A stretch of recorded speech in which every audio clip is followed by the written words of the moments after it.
Saudara, diduga hilang kendali, mobil sport menabrak truk di ruas tol dalam kota Mampang, Jakarta Selatan, Rabu dini hari tadi.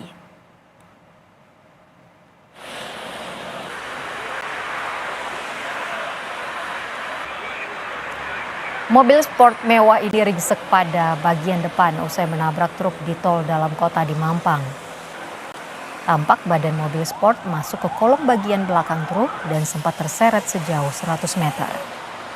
Seorang pengemudi pria tewas lantaran terjepit di ruang kemudi, sementara satu penumpang perempuan berhasil selamat. Diduga pengemudi mobil kehilangan kendali hingga langsung menabrak truk yang tengah melaju dari wilayah Lampung menuju Jawa Tengah. Untuk mengetahui penyebab pasti kecelakaan, kasusnya kini ditangani unit Laka Lantas Gakum Polda Metro Jaya.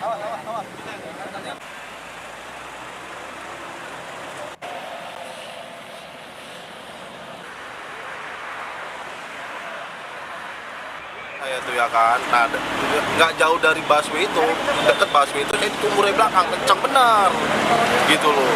Pas saya ditumbur itu, saya ngeliat speedometer saya mati, makanya langsung saya pinggirin. Pas saya turun, saya ngeliat kok udah ada mobil nempel di situ gitu loh. Pikir saya mobil Puso yang numbur.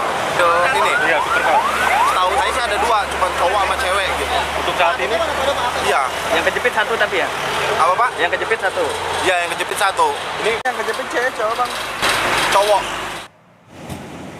Jenazah pengemudi mobil sport dibawa ke ruang instalasi forensik Rumah Sakit Polri. Pihak keluarga korban mulai mendatangi Rumah Sakit Polri untuk membawa jenazah korban.